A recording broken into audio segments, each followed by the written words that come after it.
அன்புக்குரிய எல்லாமல் அல்லாஹுவின் நல்லடியார்களே, கடந்த சில நாட்களாக ஒரு செய்தியை பரபரப்பாக மீடியாக்களில் பரவி வரக்கூடியதை நம்ம பார்க்குறோம். நம்ம எல்லாருக்கும் தெரிஞ்சிருக்கக்கூடிய ஒரு செய்தி தான். ஒரு கொலை சம்பவம்.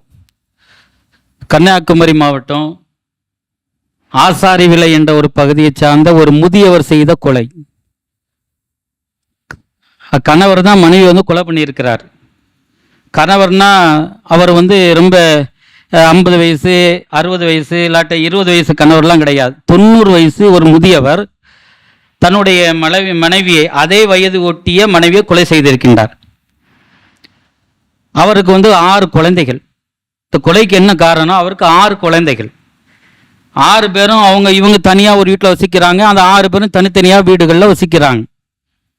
வேலைக்கு இவருக்கு சாப்பாடு கொடுத்துருவாங்க. இந்த தாயும் தகப்பனுக்கும் மற்ற எதையும் கண்டுகொள்வது கிடையாது.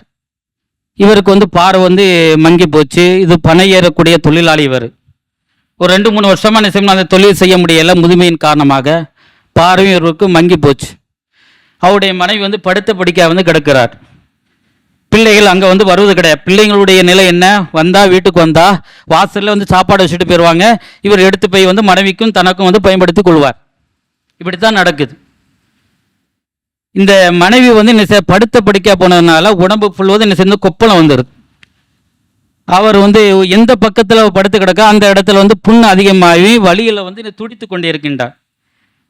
மனைவி கத்த இவருக்கு பொறுக்க முடியலை, தாங்க முடியலை. மனைவிக்கு சிகிச்சை செய்யணும். யாரும் கூட்டு போகிறது கிடையாது, பிள்ளைகள் அழைச்சி போகிறது கிடையாது. நமக்கு பார்வை தெரியலை. நாம் தடுமாறி மனைவி சத்தமிட்டு வேதனையில் குரல் கொடுக்கக்கூடிய நேரத்தில் நாம் என்ன செய்கிறோம்? தடுமாறி போய் பார்க்குறோம். எதுன்னு சொல்லி நமக்கு மருந்து கொடுக்கணும், என்ன செய்யணும் நமக்கு தெரிய மாட்டேங்குது. மனைவியை கூட சரியான பராமரிக்க முடியலை. இயற்கை தேவையை கூட அவங்க சரியான நிறைவேற்றக்கூடிய நிலையில் இல்லை. நாம் சரி செய்ய நம்மளால முடியலையே, பிள்ளைகளை கவனிக்கன்னு சொல்லி செய்கிறார். மனைவி சாகடிச்சிட்டு வாசலுக்கு முன்னாடி உட்காந்துட்டார். பிள்ளை சாப்பாடு கொண்டு வர்றாங்க. வந்தவங்க என்ன செய்கிறாங்க? பார்க்குறாங்க. இவர் அழுதுட்டு இருக்கிறார். ஏன்ப்பா அழுதுட்டு இருக்கீங்கன்னு சொல்லி கேட்டால் இவர் பதிலே சொல்லலை. இவங்க உள்ளே போய் பார்க்குறாங்க. அவ கொலை செய்யப்பட்டு கிடக்கிறாங்க. அப்போ அந்த பிள்ளைங்கள்லாம் செய்தவங்க புலம்புதுங்க. நாங்கள் உங்களை கவனிக்காமல் விட்டோமே, சோறு மட்டும்தான் நம்ம உங்களுக்கு கொடுத்தோம், வேறு எந்த தேவையும் உங்களுக்கு செய்யலையேன்னு சொல்லி பிள்ளைகள் என்ன செய்கிறாங்க? அப்படி கதறி துடிக்கிறாங்க. இந்த செய்தி பரபரப்பாக மீடியாக்களில் பேசப்படுது ஒரு செய்தியாக. ஒரு முதியவர் தன்னுடைய வயோதிகத்தின் காரணமாக, இயலாமையின் காரணமாக மனைவி கொலை செய்திருக்கின்றார். ஆனால் கடைசியில் அவங்க கைது செய்ய போனால் அவரால் முடியலையே. அவரை தூக்கி ஆஸ்பத்திரியில் திரும்ப போட்டிருக்காங்க. பெரும்பாலான குடும்பங்களில், நம்ம குடும்பத்தில் இப்படித்தான் நடக்குது. அவர் தப்பு பண்ணிட்டார்.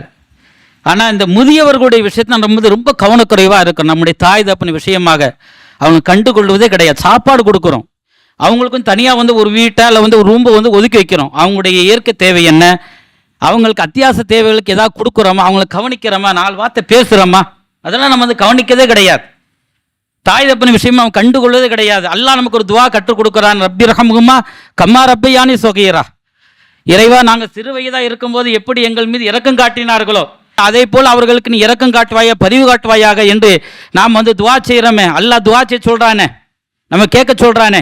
துவா மட்டும் நம்ம கேட்டு விட்டு வெறுமனே நான் தாய் தப்பு மேலே பாசம் வைத்திருக்கேன்னு சொல்லி சொன்னால் போதுமானதா? நாளை மறுமையில் நாம் சொர்க்கம் செல்வதும் சொர்க்கம் செல்லாமல் இருப்பதும் தாய் தப்பனை கவனிப்பது மூலமாக தான். நம்முடைய பெற்றோரை சரியான முறையில் கவனிக்கலைன்னா அல்லாஹ்வுடைய கடுமையான தண்டனைக்கு உள்ளாக்கப்படுவோம். நபிகள் நாயகம் ஸல்லல்லாஹு அலைஹி வஸல்லம் அவர்கள் சபித்த ஒரு காரியங்களில் மிக முக்கியமானது பெற்றோரை நோவினை செய்வது, பெற்றோரை கண்டுக்காமல் இருப்பது, பெற்றோர்களை கவனிக்காமல் இருப்பது.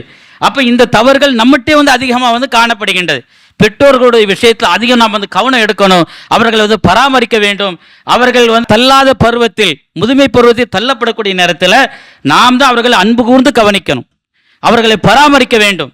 தாய் தகப்பனை கவனிப்புதான் நமக்கு அல்லாஹ் சொர்க்கத்தை விதித்து இருக்கின்றான். அவர்களுக்கு பணிவிடை செய்வதன் காரணமாக அல்லாஹ் நமக்கு அப்படிப்பட்ட பாக்கியத்தை அல்லாஹ் வழங்குகின்றான். ஆனால் அதில் நம்ம ரொம்ப இதுலேயும் நம்ம பரபரப்பாக தான் இருக்கிறோம். அதுக்கும் சொல்ல ஒரு ஆளை பைசா கொடுத்த விட்டால் எல்லாம் போதுமான நம்ம நினைக்கிறோம். ஆனால் பெற்றோர்கள் எடுத்து கனிவாக நடப்பதும் பேசுவதும் அல்லாஹ் சொல்றவளா தக்குள்ளமா உஃபியுமலா தன்ஹர்குமா வக்குள்ளவுமா கவுலன் கரியுமா. நீங்கள் அவங்கள சீ என்று வார்த்தை கூட சொல்லி விடாதீர்கள். இதை மட்டும் நம்ம சொல்லிட்டு போயிருந்தோம். கனிவா நடங்க, வக்குள்ளவுமா கவுலன் கரியுமா, கனிவான பேச்சுக்களை பேசுங்க, அவங்ககிட்ட நல்லதுமா நடந்து கொள்ளுங்க என்றால் சொல்கின்றான். அப்ப நம்மிடத்தில் அழிந்து போகக்கூடிய ஒரு கெட்ட பண்பு இந்த பண்பு இருக்கின்றது. பெற்றோர்களுடைய விஷயத்துல கவனக்குறைவா அவர்களை பராமரிக்கக்கூடிய விஷயத்துல ரொம்ப பின்தங்கி இருக்கிறோம். இத்தகைய கெட்ட பண்பு நம்மை நரகத்தின் பக்கம் கொண்டு சேர்த்துவிடும் என்பதை கவனித்துக் கொண்டு நம்மை சிறு பிள்ளையாக இருக்கக்கூடிய நேரத்தில் நம்ம எப்படி நம்ம கனிவாக பணிவாக நம்மிடத்தில் பராமரித்து வந்து வளர்த்தார்களோ அதே போன்று பெற்றோர்களுடைய விஷயத்தில் முதுமை பருவம் அடையக்கூடிய நேரத்தில் அவர்களுக்கு கனிவாக பணிவாக நாம் நடந்து கொண்டு அல்லாஹ்வுடைய அருளை பெறக்கூடிய நன்மக்களாக இறைவன் நம்ம அனைவரும் ஆக்கல்வானாக.